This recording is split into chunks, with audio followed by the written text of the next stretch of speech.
Welcome everyone to today's 9th session of our reading group dedicated to the topics of decolonization, neocolonialism, and human rights.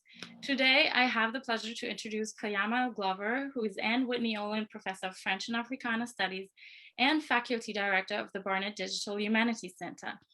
I also wanted to use this occasion to congratulate you, Kaiama, to your new book, A Regarded Self, Caribbean Womanhood and the Ethics of Disorderly Being. And the book just appeared at Duke University Press and was beautifully discussed last week, among others, by Sadia Hartman. It was really amazing. So if this was recorded, I would recommend everyone to find this, or maybe we can share the link and then watch this, because it was like truly beautiful discussion. I'll pop the link in the chat. Perfect. Thank you so much. So Professor Glover specializes in French and Africana studies, as well as in comparative literature and human rights, and has published numerous studies in post-colonial literature. Her career started off with a BA in French history and literature and Afro-American studies at Harvard University, and continued with a PhD in French and Romance philology at Columbia University. Since 2002, Glover is part of the faculty at Barnard, researching and teaching Francophone literature, especially from the French Antilles, colonialism and postcolonialism, and sub-Saharan Francophone literature. African cinema. In preparation for this meeting, I shared the introductions to both her new book and to her monograph, Haiti Unbound, A Spiralist Challenge to the Postcolonial Canon. And this book is central to the focus of the study group, as it addresses the general issue of canon formation in the Francophone Caribbean and the particular fate of the Haitian authors. The third text that we read in preparation for this meeting is the essay Flesh Like One's Own, Benign Denials of Legitimate Complaint, that was published in Public Culture in 2017. And this is just one of the numerous articles that Glover has published in reviews such as the Journal of Postcolonial Writings and many more. And among the book that Glover co-edited are New Narratives of Haiti, Translating the Caribbean, Marie Vieux-Chauvet, Paradoxes of the Postcolonial Feminine, The Haiti Exception, and The Haiti Reader, which has also appeared last year. Professor Glover also translates works of fiction and nonfiction from French to English, notably authors such as Franck Etienne, Marie Chauvet, René Depestre, the most recent one being Françoise Vergès, The Wombs of Women, Capitalism, Racialization, Feminism. Glover is founding co-editor of Archipelagos, a journal of Caribbean digital praxis, and founding co-director of the Digital Humanities Project in the same boats, toward an Afro-Atlantic intellectual cartography. And also here, I really recommend you having a look at this, because it's a really beautiful project mapping some unacknowledged travel histories, and it's very visual and very amazing and very beautiful. Among many other grants and fellowships, Professor Glover has been awarded with a residency at the Columbia Institute for Ideas and Imagination in Paris, where she began working on a new book project titled For the Love of Revolution, René Depestre and the Poetics of a Radical Life. And another forthcoming book is titled Blackness in French. So as you all can see, Kaiama Glover has been working on possible strategies for decolonizing the literary canon, and has connected feminist and post-colonial debates throughout her whole career. And there are lots of keywords that resonate with the studies of this group, actually. So Kaiama, it really is an enormous honor and pleasure to have you here. Thank you so much for agreeing to visit us. We are very excited to listen to your presentation on disorderly beings and how they challenge the post-colonial canon, and we feel very privileged to enter into a discussion with you afterwards. So I suggest now this would be a short moment where we can all turn on the microphones to welcome Kaiama Glover. Thank you. Hello. Thank you. It's so good to have you all here. It's lovely to be able to be in conversation with you. And Catarina, I'm so glad that this is recorded, because that was one of the most lovely introductions I have ever heard. And it's just really heartening, and I deeply appreciate the care of kind of bringing together the threads that brought you to ask me to join this conversation. So thank you for inviting me into this group and into this conversation with you all about my work and what I hope are some of the questions and preoccupations that we all share, many of us share. So you keep saying talk, but what I did think I did this afternoon is really just start by laying out what I see as some of the linkages and the threads that are sort of running through the three pieces of writing that I shared with you all for the conversation, and then hopefully we can have a discussion among ourselves. So not an official talk, but more sort of a laying out of or sketching of a terrain of engagement that I hope you all might find interesting. So what up? You can see, I think, in all three of the pieces that I shared, and this is really a reflection of my work more broadly, that I'm interested in thinking about the margins of marginalized spaces. And I'm interested in doing so as an effort to work at acknowledging and really being vigilant to our own critical expectations as what I think of as professional readers and thinkers, right? So my work has always been pretty consistently grounded in sorting out what elements or what dimensions of our own global South-sided perspective might themselves bear decolonizing, right? So how we might escape our own critical desires for narratives of progress and stories of agency. And then undergirding all of this, of course, is the matter of the relative and deeply relational nature of coloniality itself, right? So the capacity of coloniality to shift centers, to adapt, to create new margins by its own geographically and culturally fluid nature. So kind of thinking about coloniality as something that can travel into so-called post-colonial spaces in ways that, as I said, then create new centers and new margins that we really need to be attentive. And so in this respect, I think about decoloniality as a praxis of marronage. And so there I should probably add, like my work is deeply and adamantly Caribbean in its thinking. I try very hard, and I naturally am inclined to think outward from the Caribbean as a space that creates epistemologies that are not only valid and useful within the region, but that also have extra regional application. And that's one of them, certainly, this idea of marronage. And by marronage, if it's a word that's familiar to you, we can talk about it more after this. But I want to insist on the fact that whereas marronage is understood generally in its capacity to describe escape or flight, what's equally important, and perhaps even more important about marronage as an epistemology or a construct, is the idea of being in a state of constant navigation and constant negotiation and disruption, right? A state that does not presume or have really any illusions about the existence of some sort of intact outside of the structures of domination and colonialism that so persistently determine our quotidian realities, particularly in the global South and in the Caribbean. And then also inherent in marronage, at least in the way that I understand and think about it in my work, is really the fact that, of course, not only can everyone not escape, right? Not everyone can escape, but also not everyone wants to escape. So really trying to think about marronage in its two senses, and here I'm relying a bit on the thinking of Edouard Glissant and others, but really the notion that there is the kind of grand marronage, big marronage, which is kind of marronage valorized, right? Escaping the system, running into the hills and never looking back.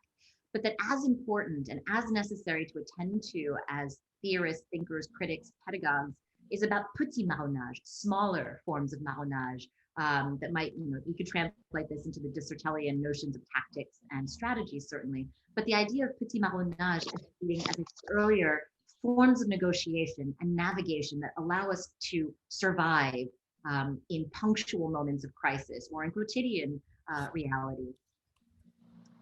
And so then maybe two other general points underlying the three pieces that you looked at today, but also, underlying my translation work, certainly, and my digital humanities work. One, the extent to which I think so much about borders in my work. Borders, certainly in the ways that they limit and delineate and contain, of course, but also thinking about borders to the extent to which they are in fact spatially infinite, as in non-finite. A border is thought of as a line, but a line in and of itself, and what are the contours of the borders of that line? At which point does that border space reach out and encompass more and more of the space around it? So really thinking about how liminal spaces are in fact livable spaces, that we live, that many live in these, borrowing from Homi Bhabha certainly, these in-between spaces that are in fact bordered existence, but also perfectly legitimate and viable spaces of existence within confinement or containment. So borders on the one hand, and secondly, and I guess relatedly, obviously, I think about the parameters of the we. I query community in all its forms, and so you'll see in the text that I shared, I think about the community of the nation language community, certainly imperialist community, Western and imperial communities, but also intramural communities that form their own centers to which other members of marginalized populations can become distant or excluded. So thinking about community both in its capaciousness and usefulness, but also in its constraints and limitations.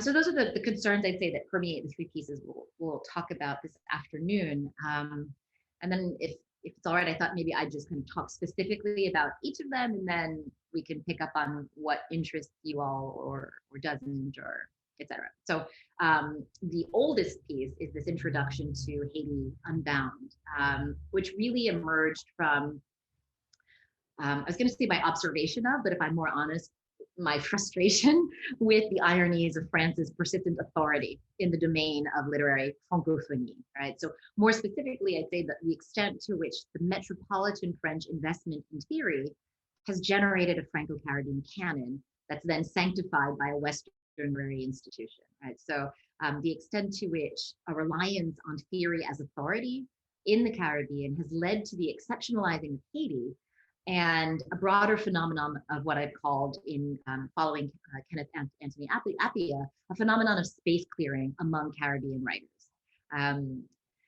So thinking through how kind of the boundaries of francophonie are very often determined by a French center, even as that francophonie means to repulse or speak back to or resist that French center. And in Haiti Unbound, what I think in particular about is how the racialized radicalism of Haiti in particular, vis-a-vis the Antillean islands of Martinique and Guadeloupe, and then also French Guyana, what I think about as Haiti's racialized radicalism and its persistent opacity.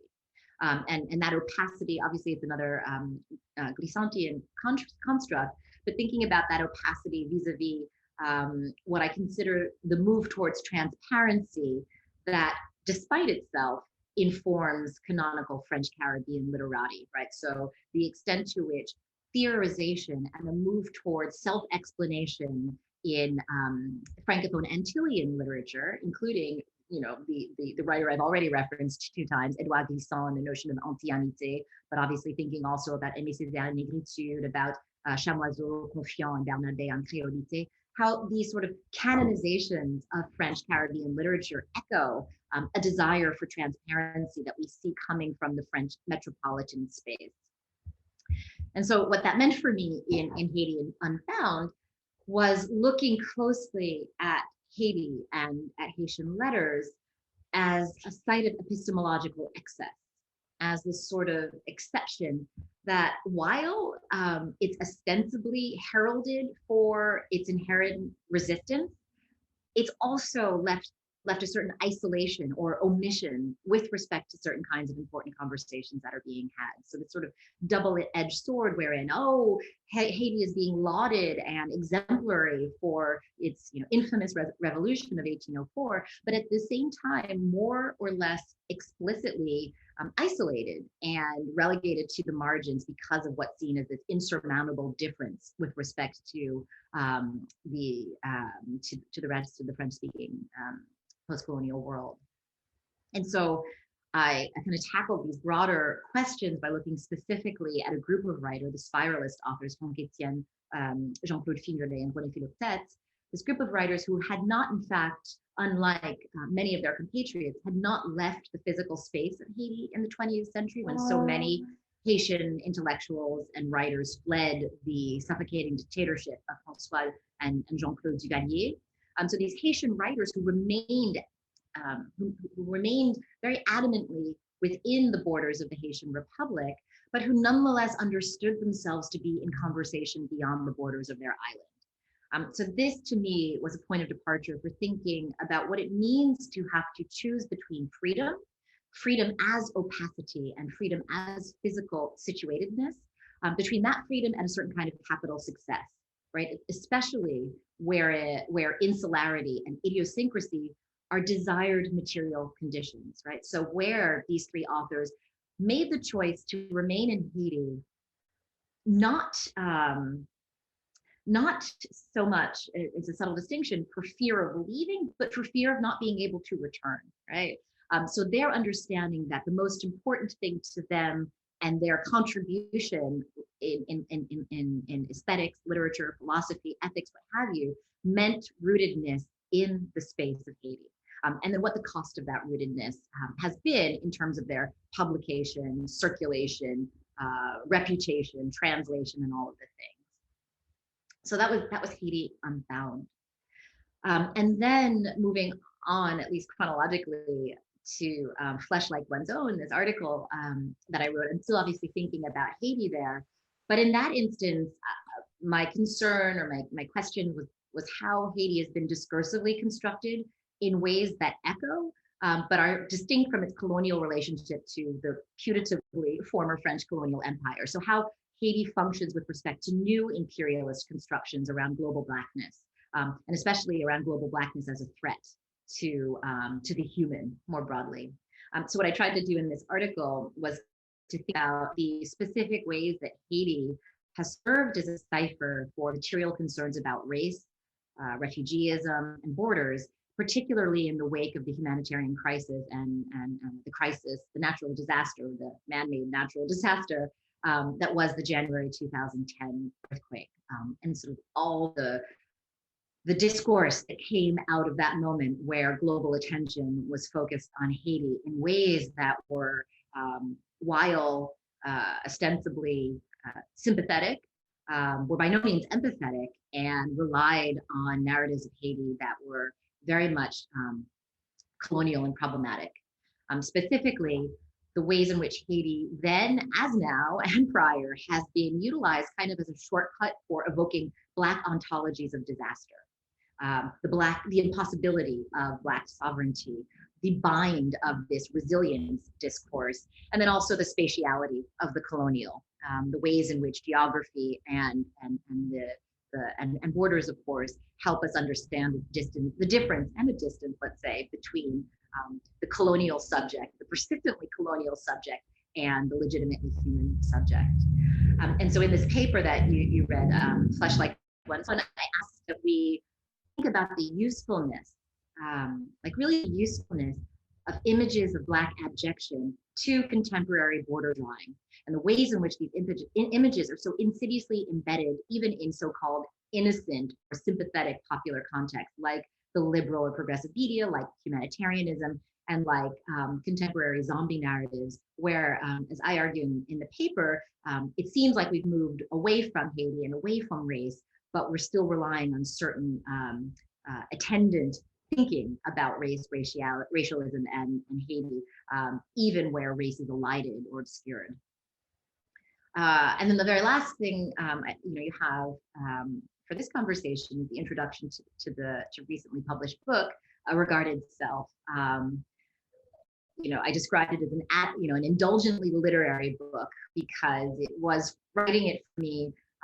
While it came, as all of my writing, out of a desire to think through those things that I've mentioned, these questions of borders and centers and margins and critical responsibility to querying those borders, was also just very much a love for these texts and a desire to propose alternative readings of women characters in particular and their authors that I thought had been misread or limitedly read let's say, as a function of their disorderly being, and as a function in particular of the discomfort that is produced by a declarative individual self, especially a declarative individual feminine self.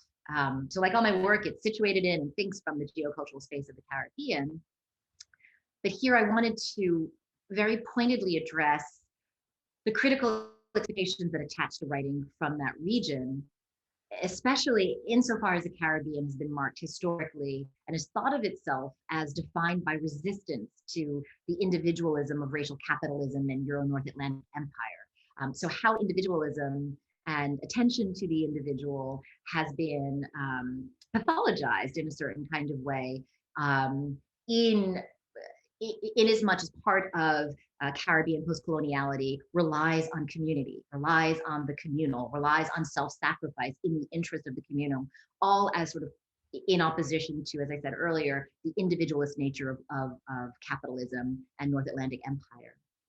So again, in a lot of ways, this book follows on my earlier work on the question of centers and margins that have been created among Caribbean writers and Caribbean scholars as the writers write back to and as critics evaluate writing back to Europe. And I wanted to think in this book about how an emphasis or even insistence on the communal can in fact be dangerously constraining for certain disorderly beings. And then to do that, I took this notion of self-regard in all of its connotations as grounds for the consideration of an ethical perspective that I think is worth attending to. And so this kind of specific laying out of self-regard, self-possession, self-love, self-protection, and self-preservation as not just words, but as perspectives or possibilities for being and for being protected from the critiques and the assaults of the outside world, particularly when it comes to Black and brown women. So that was a lot, but it's 20 minutes, and I thought that maybe was enough to seed some conversation among all of us. So I'll leave it at that for now. Perfect. Thank you so much.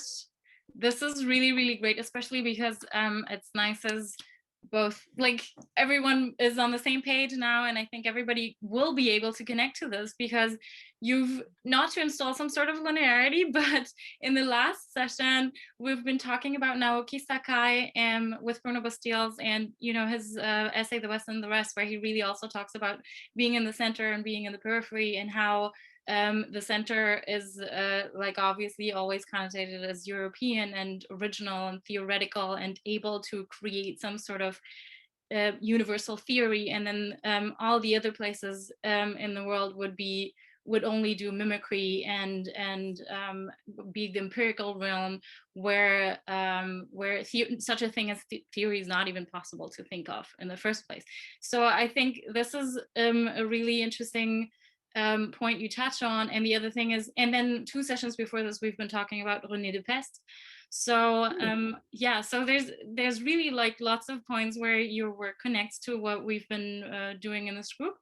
And I want to ask questions, but I'll let everyone else talk first. So can I first ask a question? I'm very curious, and I will pull at that string and check it out on my own. But what was the conversation around Depest, and what was the context?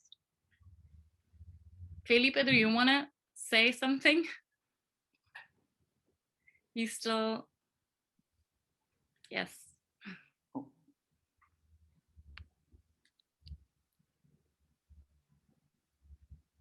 We can. Hi. Hi. So Felipe was basically presenting his PhD project, which he's currently doing, and this was his session, so I'll let him talk. Well, can I speak in Spanish, or? You can speak in Spanish. It's enough that I should be able to glean most of what you say, so please, by all means. Okay. Hablamos sobre buenos días y adiós a la negritud. Bonjour et adieu à la négritude. sobre esta disputa epistemológica de De Pestre con los presupuestos etnocéntricos de la antropología y, digamos, la necesidad de hacer una historia del concepto para, por un lado, desmarcarla de la papadocracia de, Duvalier, de la dictadura de Duvalier, pero por otro lado también para integrar eh, el proceso histórico de Haití dentro de la cultura y la historia latinoamericana. Okay. Como para entender ese proceso fue como hicimos la lectura de De Pestre. Thank you. Yeah, and I have a graduate student as well. I can write to you afterward, but a woman named Amanda Perry, whose work, it's a field of what how I think about De Pestre in some ways, but very necessary recovery of De Pestre to Latin America and to understanding so much of his socialism and his understanding of race as emerging from his Cuban experience in particular, and also, of course, his South American experience in Brazil and Chile and Argentina. So, yeah, I will revisit that session that you hosted to hear more. But yeah, thank you. Sorry. All right. So as you were. Thank you. Thank you. And oh wait, I'll just say I just received in the mail. I don't know if you've seen this yet. Cahiers d'un art de vivre. I don't know if you can see this. It's just been published. These are his Cuban journals, which were from 1964 to about 1977, that exist only in an archive in Limoges in France in manuscript form and are horrific to read. I spent 2 years doing that, and now it's nicely transcribed and typed up in a beautiful volume that's just come out in France that I'm making my way through to see how much I actually was able to read correctly from the archive, but just to note that. Amazing, so nice. Does anyone want to ask a question? Did you have time to read the texts? If not, I can. I have a question. I mean, if it's possible. Thank you again, Catarina. Thank you again for the presentation, and I was wondering, Kaiama, could you come back? Thank you for the presentation. Can you come back on this idea of disorderly being, the ethics of disorderly being? The ethics of disorderly being. Can you explain a little bit more on that? Two, I was wondering whether in your book you go into those practices of care, of health care that Caribbean women have been doing a lot, maybe with mixing also medicinal care, but also religious practices. And finally, in one of your paper, I really was intrigued, and I really like. I do think it's a nice point. I think one of the paper at the end on Haiti, you talk about, you're very severe with the concept of resilience. It's a concept I'm working right now, which is very interesting with the pandemic. Everybody's must be resilient, and it's even a real European policy to turn people resilient facing future crises. And you mentioned that apply. I mean, we have different notion of resilience now. Actually, it made me think. I mean, resilience may be good for us as for us in Europe, whatever. It's good for us, empowerment to face adversities. But you notice that in Haiti, it's if I do have a correct interpretation in your text, you said it's like turning people into zombies, no? So it was just those three questions. Thank you. Just the three. Thank you so much, Antonio. Maybe I'll work backward. So to start with resilience, yeah. No, this is a fairly well understood as fraught and troubling concept in the Caribbean context in particular. and I certainly take it a bit further perhaps in my own reflections about it, but I start from the kind of literal notion of resilience. What it actually means is elasticity, which if you think about what that means, it's a return to same, sort of a capacity to, in the face of some sort of disruption or tragedy, trauma, intervention, an ability to return to the same form. And in the context of perhaps Europe or North America, that's a very desirable thing, right? And you bring in the pandemic, and one of the most fascinating parts of what we've been hearing, especially from the so-called top, right, from our government, is we need to get back to normal. Because normal, resilience that gets us back to normal is a wonderful thing, right? For those for whom normal is a desirable state of empowerment, of wealth, of basic care, basic health, and all of those things.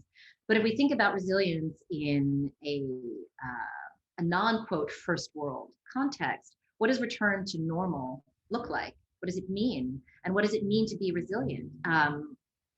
And so what I suggest in the paper and the way in which I think about the zombie as a metaphor for this kind of resilience is it's a resilience that comes with a condescension on the part of the North Atlantic, which is just the simple ability to somehow stay alive in the face of things that would kill more human people, right? So what you hear and what I'm sort of seizing on in this paper, in humanitarian context, in media, and even in certain kinds of popular Hollywood narratives, is a pity that comes from either explicit or implicit thought, which is, I could never live like that. I could never survive if those things happened to me. But what I think, what is supposed to sound like sympathy is actually an affirmation of the speaker's humanity, which has limits in terms of, I could not survive in inhuman conditions, right? So what are you saying about those who don't die in those same conditions, right? What are you saying about those who, and I bring this into the 1985 telethon and the images that we were constantly barraged with in the 1980s and 90s about victims of famine in Africa, that we still see in images of refugees or migrants, right? Skeletal, very ill, without clothing, supplies, all of these things that are meant to say, or implicitly say, if they are surviving these inhuman experiences, are they really as human as we are, right? And so to me, resilience in that respect is a dangerous notion, because it actually affirms the distinction between those who couldn't possibly imagine life in those conditions and those who we see living in a normal that they can accept because somehow they are perhaps subhuman in those ways. So that's what I think about as resilience being a dangerous notion of a return to same that differs in North Atlantic versus the global South context. As to disorderly being, there too, I think, and this is the literary theorist in me, right? I think about words a lot, and disorder, it's a compound word. It has the prefix dis, meaning that its core is order, and order in all the ways. So order in, and here I veer somewhat into the question of narcissism, because I think about order in the sense of order and disorder as pathology, right? What is normative and what is pathological. But if we think about what the disorderly is in a psychiatric or psychological sense, it's not fitting the conventions of what's been determined as normative order. What's been made pathological with respect to an ordering same. And that's fine, again, when that order suits, or when that order is capacious enough to contain your own way of being. But what about when that order actually does violence to, or endangers your being? In that respect, it would seem to me, and as I argue, in this book, disorder is a legitimate response. Disorder is a survival tactic and a necessary response to an order that renders you insecure or non-secure or endangered. And so for that, I took the notion of narcissism as like a little kernel of intervention in its very bare bones Freudian sense, right? When Freud articulates on narcissism, that narcissism is the defense of the individual from the assaults of the outside world. And obviously I pick up Freud and then I jettison him pretty quickly because he's not terribly useful in a colonial context or a post-colonial context or and super problematic around gender. But the usefulness of this notion of self-protection and self-preservation in the face of a determining outside order, I found very useful in the context of the Caribbean and in the context of women in the Caribbean. And thinking about how things like madness or a refusal to be married or a desire not to have children or to abort children, things that are kind of individual assertions of the boundaries of what's acceptable and therefore are disorderly with respect to the conventional order, even if that order is ostensibly liberatory or progressive or anti-racist, how disorder can be a legitimate ethical position for the self. And then what emerged for me in writing the book and in thinking about these disorderly characters is how they ruffle our own feathers as critics who are used to being contestatory and disorderly with respect to certain conventions, but can become very closed in our assessments of what counts as agency and ethics when it comes to the intramural space of the Caribbean and of Caribbean writing. And so I wanted to look at books, authors, and characters that bother those of us who understand ourselves as being progressive and disorderly. Like, what are the limits of our own capacity to admit disorder into our ways of thinking? And so I wasn't trying to propose some alternative politics or some sort of agenda beyond this, this effort at what I've been calling vigilance to our own critical expectations. And then to the extent to which it's possible, the unsettling of all things endlessly, like just kind of an attempt at the very least to remain within the quicksand of disorder and to try our very best not to lay down parameters of inclusion as we're doing our teaching and our theorizing. And then very lastly, the question of care, no, is the short answer. And that short answer is part of the point that I was very much not interested in privileging the extent to which Caribbean women have been relied on to care for their communities. Because so much of that reliance is contingent on self-sacrifice in ways that the women characters I look at quite adamantly refuse, and so, as anyone who's a literary theorist knows, or I think this is a common phenomenon, you tend to fall in love with the tactics deployed by the characters you are intrigued and provoked by.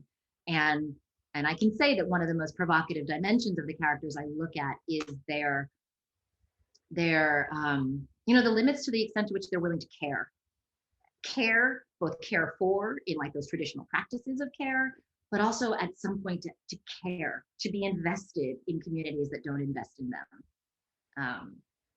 So yeah, yes, that's what I'll answer there. But thank you for those questions. Yeah. Wonderful.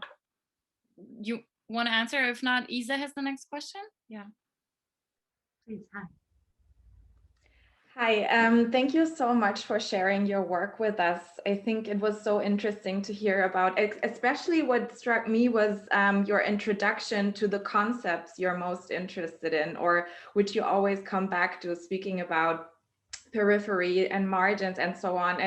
And touching on what Catarina said, that it was so fitting, because I immediately, when you talked about the borders and that you're so interested in border spaces, I had to think about Walter Mignolo, the session we had with Walter Mignolo, because he was also emphasizing on the borderlands as being, and I was just looking up what he exactly said, as people who live in the borderland, they are the ones that have a special power, which he called the power of the border. And because they know the practice of the interiority and the practice of the exteriority. And I thought that was kind of resonating with what you were saying. And correct me if I'm wrong, but I would be interested in what you have to say about that, or maybe elaborate a little more on this concept of border that you mentioned before. Thank you so much, Isa. Yeah, I wrote that down. The power of the border. Yeah, I mean, so my thinking about borders is, so yes, it's metaphorical and conceptual in the ways that I articulated earlier. Kind of the idea of the potential that exists in dwelling in liminality, for the same reasons that in responding to Antonio about how disordering fixed containers and fixed spaces is a practice. I think it is a freedom practice, certainly. That being said, I think it's also really, really crucial to attend to the materiality of borders and to not romanticize the power of those who are trapped in liminal spaces. So, you're seeing in this response, like this practice, I hope that I isn't a cop-out, but of two things being true at once, and endlessly querying both. Meaning that, yes, I do think that there is a certain amount of power that resides in the in-between. And that power comes from non-inclusion, and thus a certain maintenance of objectivity and distance with respect to the categories that define either side of the border. Absolutely. There's power in that. And it's the power that comes from, the obvious notion of provincialized Europe, right? The thing that cannot see itself is vulnerable to its blind spots. But if you exist in one of those blind spots, that does give you some degree of power with respect to that thing that cannot see itself. Okay. But that being said, there's also an absolute materiality of borders, and that comes from my interest certainly in Haiti, and the fact that Haiti is not an island, but exists on 1/3 of Hispaniola, on the western border of an island, of which the eastern border, it exists in contentious relationship with that other side of the border. And that contentious relationship is important on so many levels, and informs my thinking about borders, I'd say in three respects. So first of all, from the respect of sort of the North Atlantic view of Hispaniola, so of Haiti and the Dominican Republic, that consistently, continuously, in the pages of the New York Times to this day, posits the DR as a cautionary, or I should say, as an exemplar that exaggerates the failures of Haiti, right? So DR being constantly placed in comparison to Haiti as how is it possible that on this one geographical terrain, one place is doing so much better than the other, right? And then how quickly that discourse translates into, well, to the extent to which the Dominican Republic has also so insistently in its history posited itself as whiter, as more Spanish than African, how that quickly turns into a racialized conversation about Haitian Blackness and its connection to Africa, right? So in that way, you've got that border that is a geo-military national division that contains within it so many questions about global perceptions of Blackness and race. And then there's, of course, the way in which, on a second level, that border between Haiti and the Dominican Republic materially has been a space of violence and danger and endangerment. And there, we can think very specifically about the 1937 massacre of several tens of thousands of Haitians in the sugarcane fields under Trujillo, that were about an establishment of sovereignty, a repulsion of Blackness, but that also showed another border within Haiti, which is the border between an economic elite and an economically impoverished population, right? So the ways in which borders operate in our heads, certainly, but then also have these repercussions on national, military, geographical, and economic levels, I think are both important. So, you know, in a twisting way, all to say, yes, there's power in border thinking, in as I said, in border perspectives. But it's so important to me, and I get very frustrated sometimes at the idea that somehow that power, you know, is sufficient to protect or legitimize the people who are compelled to inhabit borderlands. Be they the borderlands of the sugarcane fields in the Dominican Republic, or be they the border spaces of you know, stateless refugee camps, right? You know, to hear empowerment and refugeeism, as has been stated in these metaphorical terms, it's not okay. So I think that just has to be stated and restated as well. Thank you. Maybe I can use this to quickly mention that our next session will actually be on Borderlands, La Frontera by Gloria Ansaldúa. So see, again, there are lots of connections in all directions.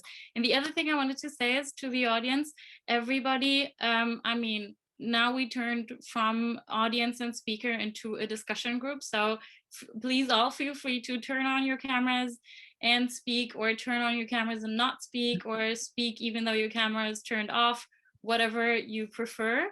But please feel free to engage in the discussion. While we're, I mean, I will say, I would, you know, Catarina, clearly you're onto something here. It's not for nothing that these continuities are happening in this working group, right? And so I would very much like to hear, not just about like the work that I've brought to this space, but kind of more broadly, if there are things from this conversation that dovetail with conversations you've already been having or intend to have. But I will certainly be there the next session. Wonderful. Yeah, welcome. That would be amazing. Yes. I mean, yeah, there are lots of points, and I think actually for everyone it resonates differently because we work in such different spaces. You know, some are lawyers, as lots of us do activism besides their academic work. Some of us are, most of us actually today. No, there's also different people, but like some of us also do literary research as I've already mentioned. So yeah, everybody I think would answer this question very differently. But yes, maybe I can ask you a question that I was very fascinated by, which is something about your work that you've been working with these binary oppositions that I thought was very interesting, both in the Heidi Unbound book with, you know, linear storytelling and spiralist challenges to this way of linear thinking, and then in the regard itself, I felt like there was also this binary opposition between community and individuality, and how these female characters challenge what is expected from them, right? They are expected as female protagonists to basically be part of a community or engage in this more in this, like, in a collective space, whereas they defy all these different categories.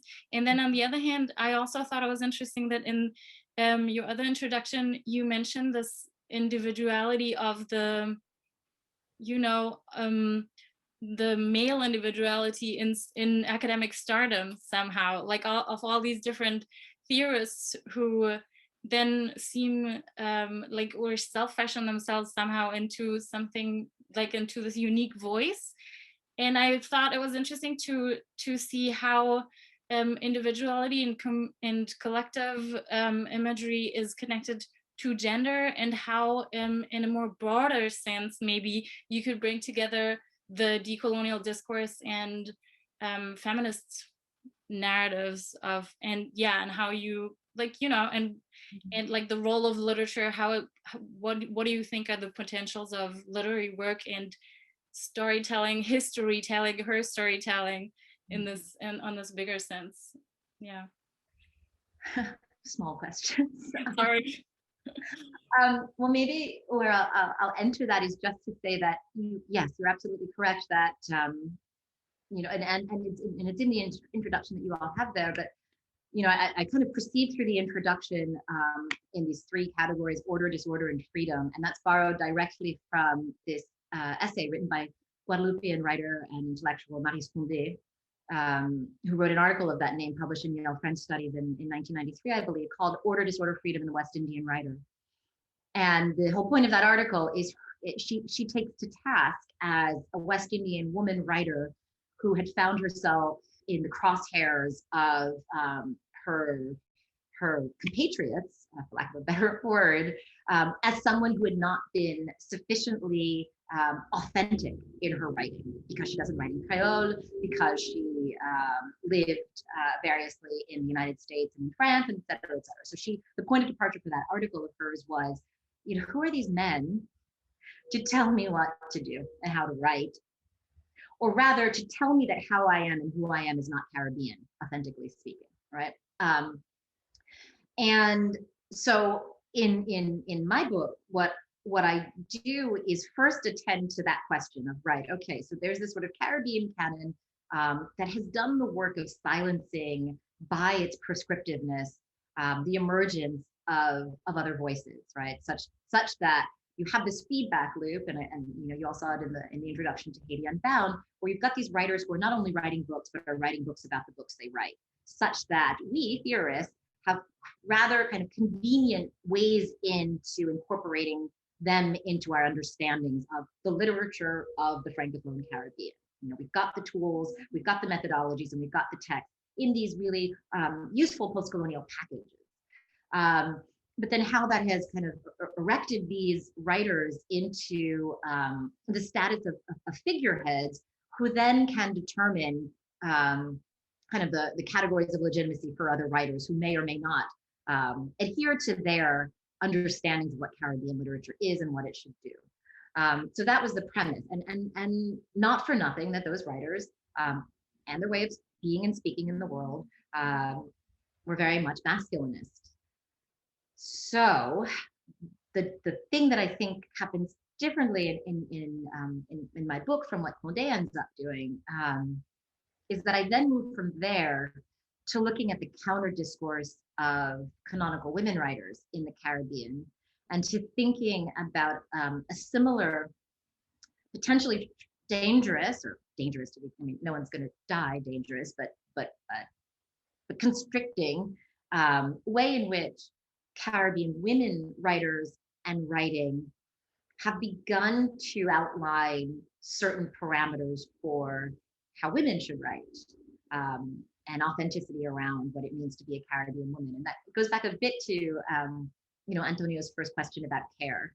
And so kind of noting that the women writers who are heralded and sort of set forward as the figureheads of women's writing from the Caribbean also have begun to put forward a certain set of terms and ways of writing that can prove equally limiting. So, you know, definitions of feminism and transgenerational knowledge transmission, maternity, care, all of these things that then start to define Caribbean women writers and their protagonists, which left me then with what I had termed freedom, which are these writers who are in fact male and female writers, whose characters neither fit the progressive canonical narrative of Caribbean male writers in the community, but also aren't acting right as women, aren't acting right, obviously being in quotes, right, who are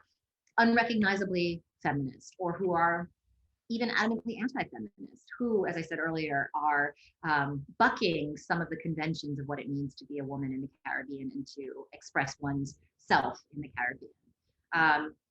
So yeah, I don't know if that answers your question entirely, but I guess what I end up wanting to make clear is that you know, creating centers is by no means unique to male intellectuals and male writers. They're generally just a bit more successful at it because patriarchy, but that there is a human tendency to want to create categories of belonging, and that's fine. But I think what I am trying to say is that our job as teachers and researchers is to be very wary of those constructions of who's in and who's out, and to recognize that in teaching in that way, we also set some parameters around what it means to be an activist, or what it means to be political, or what it means to want to enter one's own ethics and politics into conversations that are happening in the wider world outside of the academy. So, yeah. May I ask a question? Yes, please, Juan. Yes, thank you very much for your presentation. It's very illuminating. But I have a question which wants to look at the Haiti from a somewhat different angle, in as much it is the only French-speaking country, for better or for worse, and the French presence is there. It is something that is intimately tied. The Haitian Revolution is intimately tied to the French Revolution. And if nothing, it helps to construct a notion of that thing called Latin America, which, as far as I'm concerned, is actually one of the boots of imperialism in the region, because it's very closely tied to oligarchism, dictatorship, and the like. You've touched on many aspects of the Haitian reality, but one thing which I think is important to reflect on, and I'm asking you, is Haiti is a country that has seemingly never been able to throw off the yoke of having dictatorial presidents, self-aggrandizing aristocracies, you know, what one could call petite Napoleons in its culture. Certainly the conflict between the Dominican Republic and Haiti is something that in part is a product of the conquest of the Dominican Republic while it was still in transition from France by Haiti, and the sequel that they had on the Dominican people, who are, for better or for worse, a different nationality. No, so could you speak to that, please? Yeah, thank you. There's so much in your question. I mean, first of all, and we're short on time, so I'll try to be succinct. But the first part of your question about Latin America as a construct more broadly, I appreciated Felipe's comment on DePestre for this very reason. Haiti is liminal to Latin America, but very much a part of Latin America. But there are ways in which Haiti's adamant insistence on its Africanity and on its Blackness has, puts it in a state of friction with the wider Latin American region. So we can start there. But I think something really important to think about in thinking about the relationship between Haiti and the Dominican Republic, and I probably should have been more specific in articulating this when I spoke about it earlier, is that in both places, and here I'm relying on Michel Roth-Pouillot, the Haitian sociologist, anthropologist, his book, Haiti, State Against Nation, that in both places, there is an absolute distinction between the workings of the state and the realities of the nation, meaning the workings of the elite, the empowered, the complicit with global capitalism, racial capitalism, and neoliberalism, and the citizenry, the nation, that in and of itself is very much victim to those intranational phenomena, right? So to say Haiti and the Dominican Republic, it's important to be clear, the Haitian government and the Dominican government, Rafael Trujillo and Stenio Vincent, right, and Elie Lescaut, right? It's important to understand that these governments and complicit elites are who we're talking about in some of these conflicts that are happening around the border. If you think about the border region between Haiti and the Dominican Republic, this is a nation isn't the word. This is a communal context wherein Dominicanidad and Haitianité are suffused in an understanding of the Bate, the Cane region, right? This is the community of people that themselves, be they white, black, or whatever in between, find themselves in conflict with their state governments, right?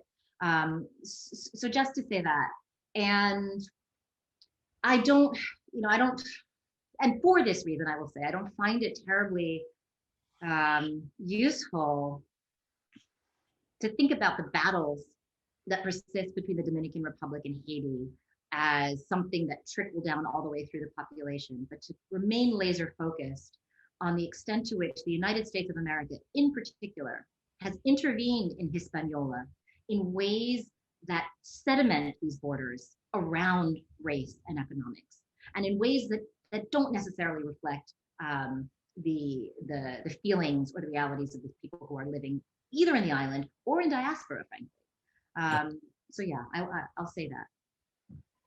Thank you. Yeah, thank you for your question and for homing in on that point.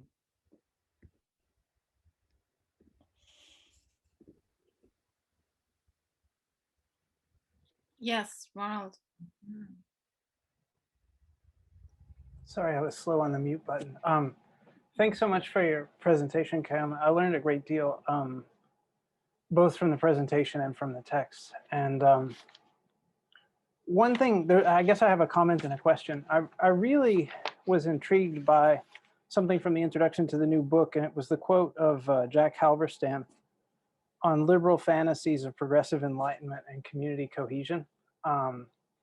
The idea, I kind of took from it the idea that this critical gaze that wants to see the communal as the essentially and authentic Caribbean is a gaze that is implicitly looking for the thing that it believes itself to lack. And so there's kind of an idea of, you know, I don't see any models of community around me, so I'm going to go look for some, you know, in this literary place somewhere else. And I thought related to that was the idea of looking at irresponsible or disorderly characters, the way it revises our idea of the relationship between politics and art, to put it that way. It's often struck me that people who really want to insist on a difference between politics and art really want art to be safe, kind of like a drone that can come down and then shoot a laser at whatever needs to be neutralized on the political field at the right moment. And by being separated from politics, art is sort of safe, but then can strike from an invulnerable place. And it seemed to me that there's an interest, particularly in this recent work, in kind of renegotiating how we think about spaces that are political and spaces that are artistic and the degree to which they can be separated. And I would love to hear more about that, because I think it's really important. Yeah, thank you. Thank you, Ron. Yes, I think you're right to pick up on, you know, departing from Halberstam, this question of the extent to which the very idea of community, particularly in marginalized spaces, can be aspirational,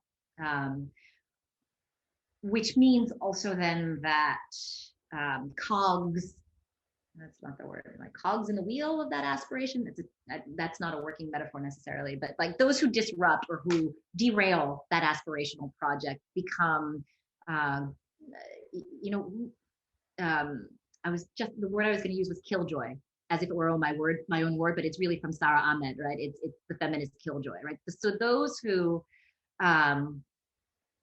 in aspirations that we can all get behind toward a goal we can all agree upon, are like, what about, hate to interrupt this party, but this still sucks, you know, or hate to undermine this collectively agreed upon aim, but you've forgotten about this, that, and the other thing, and I'm suffering from it, right? So these kind of killjoys as being interesting to me, not where it's easy, you know, take that word with a grain of salt, meaning like not where it comes to neoliberal capitalism and patriarchy. We know those are bad things. Like, yes, we should be killjoys to that. But when it comes to the more vulnerable places of progressive and liberalism, right? Like where we think that we are right and righteous, and yet and still there are the killjoys. Like what, you know, how does that affect us? And maybe then tipping over to this question of politics and art, and there's a little bit of a tie-in to what Juan brought to the table in my response to that, which is just to be clear that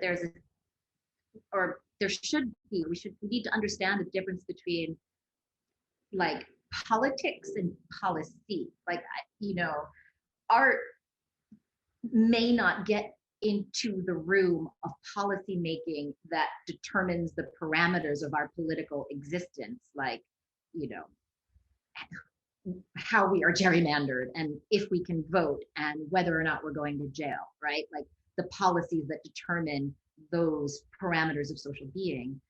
But politics is more expansive than that, and absolutely, I think, demands recognition of art as a player in that field. And I think the limitation of understanding art as political is in the confusion of politics and policy.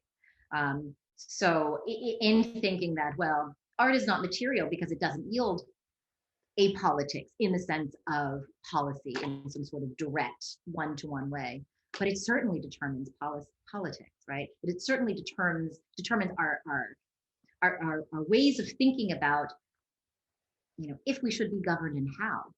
And perhaps that translates into a more recognizably political,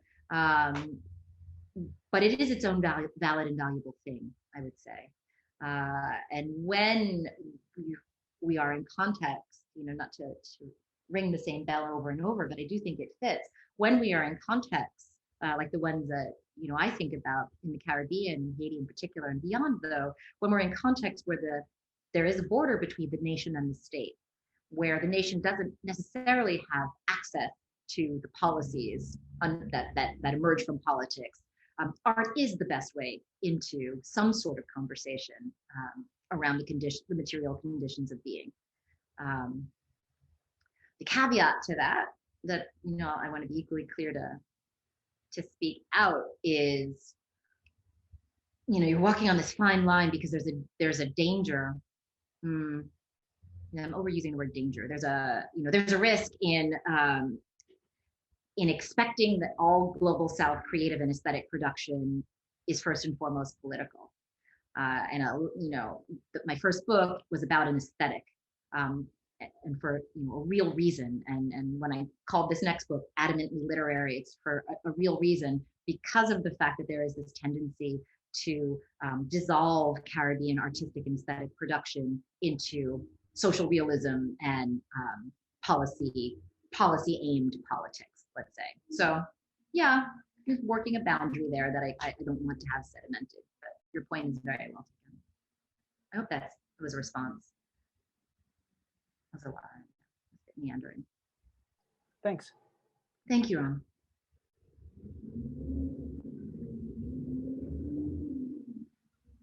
I don't have any other questions on the list right now. You can always also say something in the chat.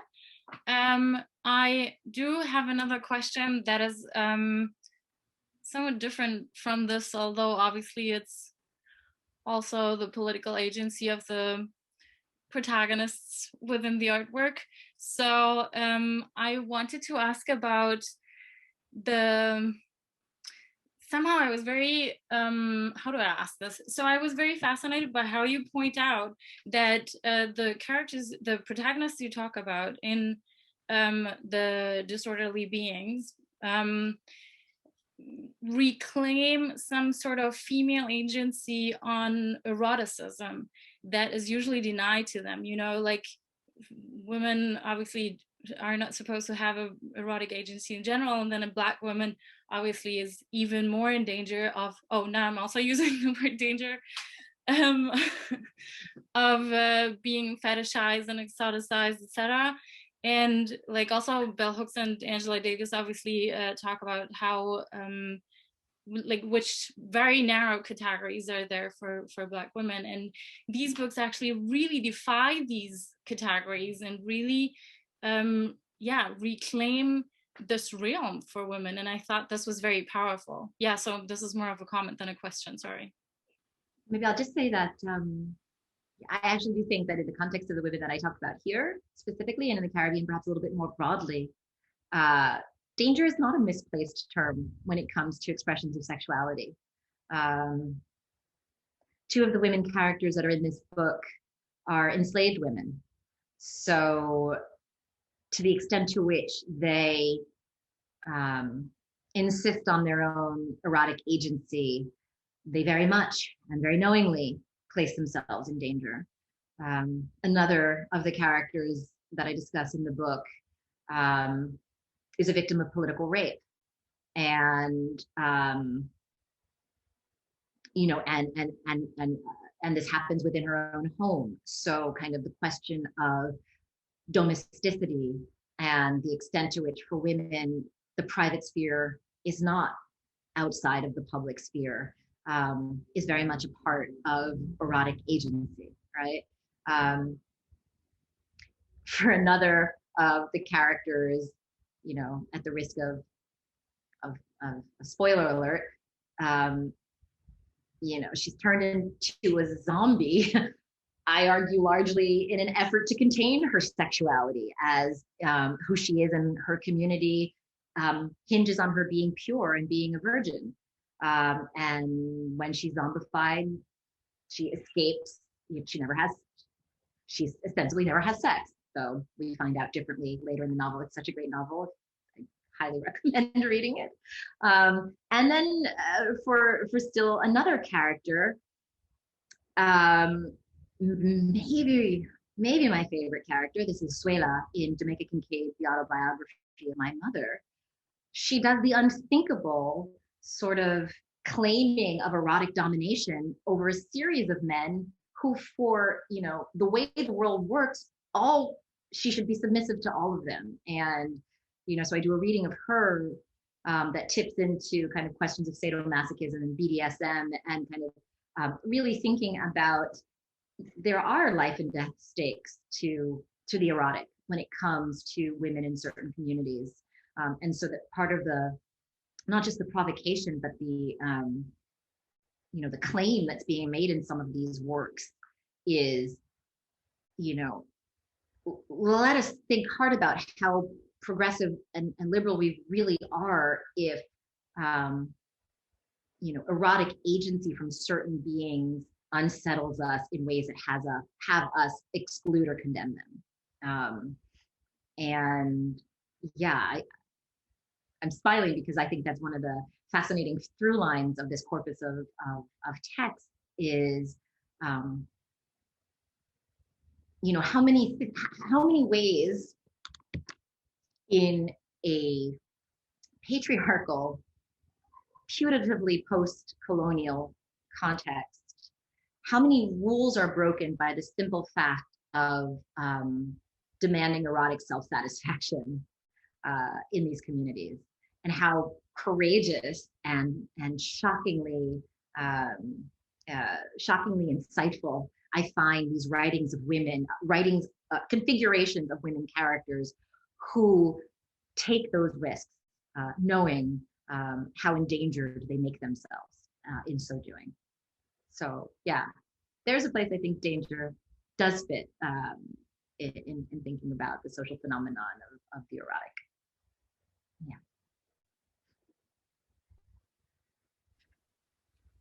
Thank you so much. It reminds me something, Kaiama, and sorry, no, you know how no, it's a question, because I just wonder how it is framed now by social media, by the media, you know, how in the North we are framing the ordinary resistance of Muslim women, you know, who take the risk to drive, to take the risk to, I forget to take a picture, whatever. Mm-hmm. So I was thinking about this, how, is it again something, is it again a distortion, a North narrative producing a certain female agency, but this time in another part of the world? Or do you see, I know it's not your point here, but with this idea of taking the risk, do you see again something that is subversive? Because actually they do that. I mean, they take picture of themselves doing that, you know, taking the risk, you know, for some infra politics, you know, like ordinary resistance. No. I mean, another short answer, yes. With you know, some trepidation, well, you know, some wariness about speaking into a cultural context that is not my domain of specialization, and knowing also that to the extent to which I think about race and ethnicity in France, like in the contemporary moments, Blackness in French, if you will, and like the blackening of Muslim populations in France, like sort of like the social marginalization and denigration, right? Obviously, one of the biggest, I was going to say problems, but let's say challenges to understanding and thinking and writing about this question of agency among Muslim women is the incapacity of French feminism to deal with the veil and to deal with forms of agency that look different in a non-Western context. I know this opens up a whole can of worms that, you know, I hope that one of these decolonial groups will think through, because the question of feminism and sexual identity, let's say, for example, among refugee populations in Europe and immigrant and migrant populations in Europe, is so fraught and insufficiently understood. And I think what you're talking about gets to that. The one place I would feel comfortable intervening and saying something clear, though, is just to point out that what's come into that context, what's come into the context from which I'm writing, is the question of the visibility of the non-white female body, or I should say the doubleness of the invisibility and the hypervisibility of the non-white female body in these spaces. So meaning the extent to which that body is policed both within her community, but then also how her community is policed through her body in these spaces, right? And so I think it was just a couple of days ago that the full burqa was banned in Sweden, was it? And with support, both obviously from conservatives and from progressives, for the reasons that we understand and know. But the incapacity then of, you know, what I'll say is this, in the French context, at least, of stepping back and allowing space for the women who are taking these actions to tell the story of what's going on, rather than the media seizing on an interpretation of that story and running with it. So that, Antonio, does not answer your question, but just maybe adds to ways we can think about it, because my baseline is I don't think we know, but these are the questions we should be asking, certainly. Yeah. Thank you. Anna. Yes, hi, my name is Anna, and thank you very much for this very insightful presentation and discussion. And you touch upon a lot of very crucial and important aspects. And I wanted to ask you, just because I listened to the last bits that you were saying about Muslim women in Switzerland, and I followed this as well.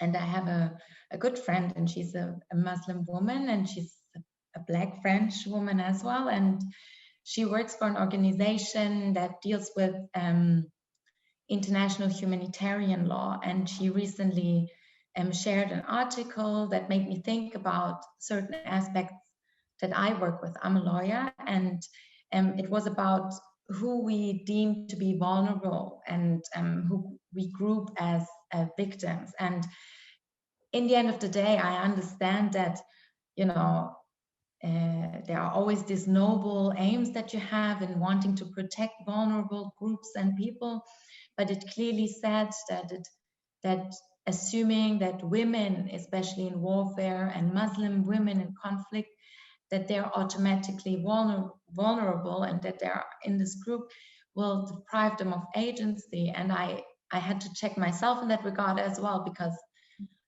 it's a topic I'm not super familiar with. And yeah, I just wanted to, I would be curious on your perspective on these things as well. Just, yeah. Thank you. I mean, I think you said it very, very eloquently. This is exactly what's in question. A colleague of ours here at Columbia, Gayatri Spivak, has this often cited text and phrase that I think sums up what you're saying and what I've been trying to say. The article, which I find incredibly dense and difficult, but nonetheless makes a great point, is "Can the subaltern speak?" Which you may have heard of, right? But is this question of the extent to which, in this case, it was the practice of widow sacrifice, and sort of the white male conversation around widow sacrifice that completely elided the perspective of the women in question. So can the subaltern speak? I think maybe the question I would ask instead is, can the subaltern be heard, right? The subaltern is speaking constantly. It's just a matter of where is the space where we acknowledge that voice, right? But the other pithy phrase that Gayatri Spivak has put forward is, this phenomenon of white men and women saving brown women from brown men. And that is crucial to understanding of coloniality and decoloniality, because it's the legitimation of intervention from well-meaning white people, right? And those well-meaning white people from across the North Atlantic political spectrum. So from the conservatives to the very most liberal, we have this kind of coming together in agreement that there are these perpetual, endemic, ontological damsels in distress that are Muslim women. And how that then, going back to Ron's point, how that ends up undergirding policy and politics, and the politics that lead to policies of imperialism, intervention, and allow policymakers to shoehorn in, right? So within the frame of protection, to shoehorn in a whole lot of racist and culturalist ways of being and determinations of political sovereignty and all the things, because women need saving. So, and in that way, returning to what I was saying about the invisibility or the muting, right? So these are women who are, on the one hand, like symbolically hypervisible, but not really seen in their context, and then also silent. And the irony being that oftentimes the liberation discourses, we want to give voice and presence to these women, but it is so hilarious, except tragically not funny, how these women's voices and presences are sidelined in these narratives of saviorism. So yeah, and yeah, to some extent that tips into everything from, the humanitarian telethon to, the UN mission in Haiti right now, and what Haiti now having become the republic of NGOs, where it's understood that governance is being done by external agencies that are ostensibly there to save Haiti, but how few and far between are the Haitian voices in the conversations about what that actually looks like. So yes, you are right. Yes, with aid, this is the problem. Just from my very personal experience in Ghana, I sat there and thought, how can we change this? But it's such a web of health and financial flows. It's so complex that it's first of all hard to understand, and then hard to really make a cut and say, we, like, practically speaking, to really have the sovereignty that's written on paper exercised and executed. It's practically almost impossible, because if you inherit the system as a new governance, as a new government, you're already in these presupposed webs of dependencies that it's difficult to reform it. Anna, thank you, because this was something I meant to mention, and I don't know if he's still here. I can't even see, but if Juan, I think is Juan Blanco, in the point in the conversation about Haiti and the DR, and what you've just pointed out, Anna, which is like a lot of the failed states of sub-Saharan Africa, or the dictatorial states of Latin America and the Caribbean, what's not acknowledged is that so much of that failure and that dysfunctionality is inherited from colonialism. It's like there's this absurd idea that you will have lived through, between half a century and 2 centuries of imperialist, tyrannical models of governance through the colonial relationship to an imperial power. And then the day that ends, you'll have figured out how to be a democratic sovereign state, right? Not to mention the extent to which, even in the kind of chronological reality of postness, like, okay, African independence has occurred, we are free, etc.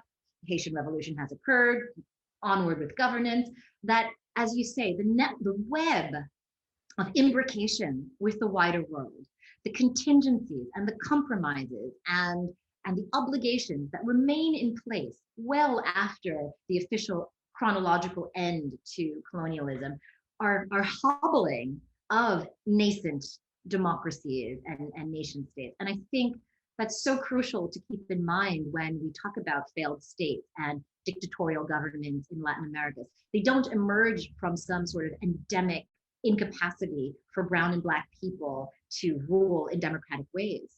And someone like Aimé Césaire, if there's anything that's read interdisciplinarily, would be, oh, thank you, Latte. Aimé Césaire's, for those of you who aren't familiar, I'm putting in the chat, discourse on colonialism, where he brings up the notion of not the anti-capitalist, but what he called the, here it is, the anti-capitalist, which is really just a reminder that there is a before capitalism, that there were non-nation state-based political and social configurations that predate colonial relationships, and that we are caught in the capitalist age in first a disremembering of that pre-capitalist reality, like that is a thing, and then secondly in this belief that that sovereign nation states that have emerged from colonialism and racial capitalism somehow are, inherently dysfunctional because they're not getting capitalism right, without recognition of the extent to which capitalism in and of itself is pathology that these nation states are digging themselves out of into the present moment, despite so-called independence. And so I really appreciate your having brought into this conversation this idea of the entanglements that persist well after independence. So yeah, thank you so much.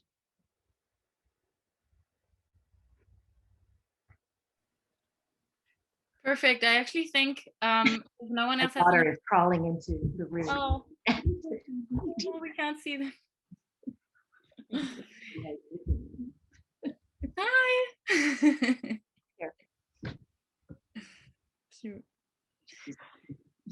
No, this is wonderful. I actually think we have reached the end of the discussion. If no one else wants to ask a question, I think this was a beautiful last exchange, and for this, and especially because also you mentioned Aimé Césaire, which was one of our first texts in this group that we read. And this is actually, sorry?